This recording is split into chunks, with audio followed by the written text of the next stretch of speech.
कुछ एनालिस्ट को पढ़ भी रहा था अमेरिकन को, तो वो कहते हैं कि जी 10 साल में चीन डन है। चीन की मईशत गिर जाएगी। वो पता नहीं इंडिया को पता कुछ नहीं, इंडिया न्यूट्रल है। वो अपने कश्मीर आज़ाद कराने चल पड़े हो, खाने को रोटी नहीं है, कश्मीर आज़ाद कराएंगे। क्या बातें करो यार, क्यों आज़ाद कराएंगे? कश्मीरी खुद आज़ादी लेंगे अगर ले सकेंगे तो, नहीं ले सकेंगे नहीं ले सकेंगे, लेकिन हम क्या कर सकते हैं? हमने जो करना था कर दिया। शेरक थी ना तुम्हारी, कट गई। के अंदर जो बात होती है इंडिया के हवाले से, वो होती है इंडिया की तरक्की के हवाले से।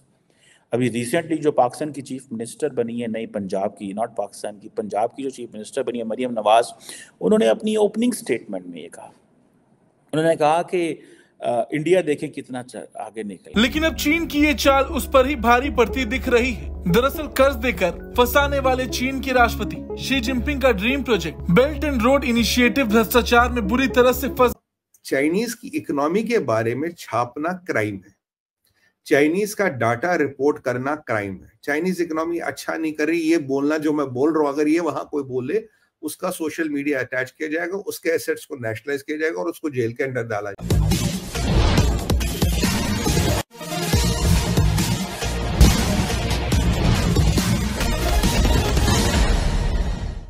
चीन पर नजर रखने वाले अमेरिका के एक थिंक टैंक ने यह दावा किया है कि चीन के टूटने की प्रक्रिया चालू हो गई है और अगले 10 साल में चीन टूट जाएगा। इसका असर पाकिस्तान पर भी पड़ेगा, क्योंकि पाकिस्तान जो अभी तक जिंदा है वह चीन के बल पर ही जिंदा है। आगे की कहानी सुनते हैं। कुछ एनालिस्ट को पढ़ भी रहा था अमेरिकन को, तो वो कहते हैं कि जी 10 साल में चीन डन है। चीन की मईशत गिर जाएगी। वो पता नहीं, चीन जो है ना वो सोवियत यूनियन की तरह नहीं है। सोवियत यूनियन की जो सबसे बड़ी जो खामी थी वो थी उसका ट्रेड, वो अपने गुड्स नहीं थे एक्सपोर्ट कर रहा, वो अपनी एनर्जी एक्सपोर्ट, मिलिट्री माइट थी, सिर्फ मिलिट्री माइट थी। वो अपनी एनर्जी एक्सपोर्ट कर रहा था, उसके अलावा वो अपनी गाड़ियाँ कहीं नहीं था बेच रहा, अपने चले मिलिट्री हार्डवेयर। क्या पाकिस्तान मिलिट्रीली कश्मीर पे कब्जा कर सकता है? एक इंसान बन के सोचो। अब उन्होंने ट्रेन चला दी है जम्मू से श्रीनगर, ट्रेन बानीहाल पास के थ्रू ट्रेन जा रही है। Can you imagine? तुम किस दुनिया में बैठे हो? टाटा कंपनी का प्रॉफिट पाकिस्तान के जीडीपी से बराबर हो गया है। एक कंपनी का, इंडियन कंपनी का, एक टाटा कंपनी का प्रॉफिट पाकिस्तान के जीडीपी के बराबर है। आप कश्मीर आज़ाद कराने चल पड़े हो, खाने को रोटी नहीं है, कश्मीर आज़ाद कराएंगे। क्या बातें करो यार, क्यों आज़ाद कराएंगे? कश्मीरी खुद आज़ादी लेंगे अगर ले सकेंगे तो, नहीं ले सकेंगे नहीं ले सकेंगे, लेकिन हम क्या कर सकते हैं? हमने जो करना था कर दिया। शेरक थी ना तुम्हारी, कट गई। ठीक है, अब शेरक को दोबारा जोड़ सकते हैं?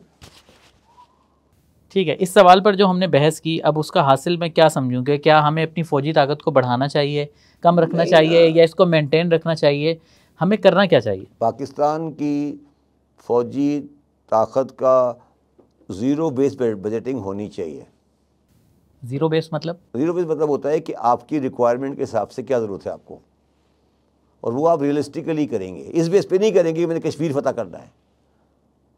आप इस बेस पे के अंदर रिसेंटली जब इलेक्शंस हो रहे थे और ये लग रहा था कि इमरान खान जो है वो डिसएडवांटेज पोजीशन के अंदर है और वो इलेक्शन शायद नहीं जीतेंगे, वो जेल में है, तो लोगों ने ये कहना शुरू कर दिया कि भाई दोबारा एक ईस्ट पाकिस्तान ना हो जाए, दोबारा ऐसे ना हो जाए कि जैसे बांग्लादेश टूटा था तो पाकिस्तान के हिस्से होना हो जाए, क्योंकि अगर इमरान खान एक बड़ी मेजॉरिटी लेते हैं, क्योंकि बहुत सारे लोगों ने कहा जी कि ये 1970 वाले इलेक्शंस वाली स्टोरी उभर रही है कि जब उस वक़्त जुल्फ़िकार अली भुट्टो हार गए थे, शेख मुजीबुर रहमान जीत गए थे, तो ये कहा गया कि भाईजान ये मैस है, और अगर आपने इमरान खान को वो मैंडेट ना दिया तो हो सकता है पाकिस्तान के मज़ीद हिस्से और टुकड़े हो जाएं और ये हो जाए वो हो जाए, बलूचिस्तान अलहदा हो जाएगा, वहाँ इंसर्जेंसी चल रही है, खैबर पख्तूनख्वा अलहदा हो जाए, वहाँ इंसर्जेंसी चल रही है।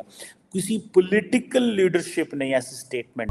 भारत के साथ चीन का विवाद सालों से चला आ रहा है और वो भारत को काउंटर करने के लिए पड़ोसी देशों को कर्ज के जाल में फंसाकर वहां घुसने की कोशिश में रहता है। कई देश तो चीन के BRI के जाल में भी फंसे हैं। लेकिन अब चीन की ये चाल उस पर ही भारी पड़ती दिख रही है। दरअसल कर्ज देकर फंसाने वाले चीन के राष्ट्रपति शी जिनपिंग का dream project belt and road initiative भ्रष्टाचार में बुरी तरह से फंसाई पहली बार देश के एंटी करप्शन बॉडी की जांच के दायरे में आएगा। BRI के तहत चीन ने अरबों डॉलर का निवेश किया और कई देशों को इसके जाल में फंसाया। और अब जो आरोप लग रहा इसमें भ्रष्टाचार और पाकिस्तान और श्रीलंका जैसे देशों में परियोजनाओं के ऋण जाल में तब्दील होने के आरोप लगे हैं। श्रीलंका तो चीन का कर्ज लौटाते लौटाते डिफॉल्ट हो गया और अब पाकिस्तान भी उसी रास्ते पर है। पाकिस्तान की भी ये है कि अगर आप चाइनीज इकोनॉमी के बारे में कुछ भी लिखोगे, क्रिटिसाइज करोगे या कोई भी नेगेटिव न्यूज छापोगे या कोई भी आप डाटा छापोगे तो भैया आपकी तो गई, आप सीधा सीधा जेल के अंदर। सबसे पहले आपको सोशल मीडिया से बाइकआउट किया जाएगा,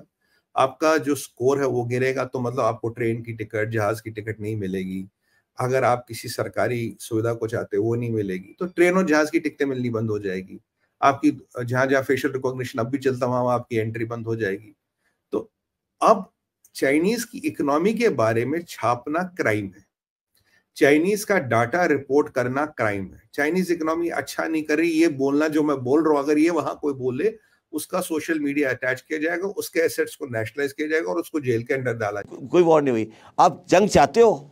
इसे जंग कौन चाहेगा यार? मैं ये पूछ रहा हूँ ना, जंग क्यों होगी, किस बात के ऊपर जंग होगी, क्या वजह है इंडिया से जंग करने की? सर कश्मीर एक मामला है जो कश्मीर आपके हाथ से जा चुका है, भूल जाए कश्मीर को। इंडिया के पास जा चुका है, जहां भी जा चुका है, अब भूल जाए। मैंने आपसे 2 प्रोग्राम कर चुका हूँ कश्मीर के ऊपर, आप कश्मीर के बारे में बात नहीं करें। आपने सुना है कश्मीर के बारे में गुफ्तगू कोई रिसेंटली? वो कभी कभी शौक आता है, छुट्टी उट्टी कर लेते हैं हम लोग, वो अलग बात है। कश्मीर लेना है तुमने, तुम लड़के ले लोगे? तुम क्या बातें करो यार, तुम कश्मीर ले लोगे लड़के? ये कह रहे हो तुम ये कह रहे हो कि पाकिस्तानी फौज जाएगी और टैंकों में जाके श्रीनगर फतह कर लेगी, ये कह रहे हो तुम? Are you in senses? 3 दफा तुम ये हरकतें कर चुके हो, कारगिल में भी कर चुके हो हरकत, तुम्हें अभी भी अकल नहीं आई? अकल अभी भी नहीं आई? मैंने तुम्हें कहा था कि इंडस वाटर ट्रीटी के बाद पाकिस्तान इंडिया डिस्प्यूट खत्म हो चुका है, कश्मीरियों के साथ जाती हुई है, आर्टिकल 370 में जाती हुई है। मैंने तुम्हारे प्रोग्राम में 2 प्रोग्राम किए हैं जिसपे इंडियन मेरे खिलाफ गले पड़े हुए हैं। वैसे तो चीन से बहुत कम ही खबरें बाहर आती हैं और चीन जो डाटा अपने आर्थिक स्थिति या अन्य के बारे में जो प्रकाशित करता है वह बहुत ही गलत होता है और सेंसर किया होता है। वास्तविक हकीकत से बाहर की दुनिया को बहुत छन छन कर खबरें सामने आती है। लेकिन चीन के लोग जो चीन में गिरती अर्थव्यवस्था से परेशान है और चीनी सरकार के दमनकारी नीति से अब पीछा छुड़ाने में लगे हुए हैं, क्योंकि चीनी राष्ट्रपति ने आजीवन अपने पद पर बने रहने का जो निर्णय लिया है उससे चीन के लोगों के साथ साथ चीनी कम्युनिस्ट पार्टी में भी अब विखंडन और विरोध के स्वर सामने आने लगे हैं।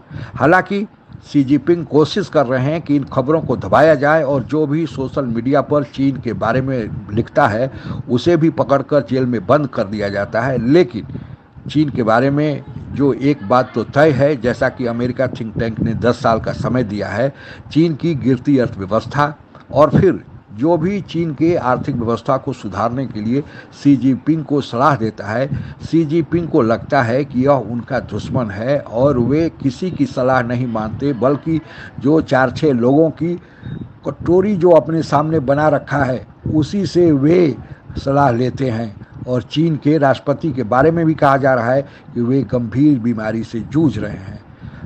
साथ ही चीन ने पूरी दुनिया से जो पंगा ले रखा है और सप्लाई चेन मैनेजमेंट का पहले जो दावा चीन करता था, अब धीरे धीरे चीन से कंपनियां निकलकर भारत, मलेशिया और वियतनाम जैसे देशों में जा रही हैं।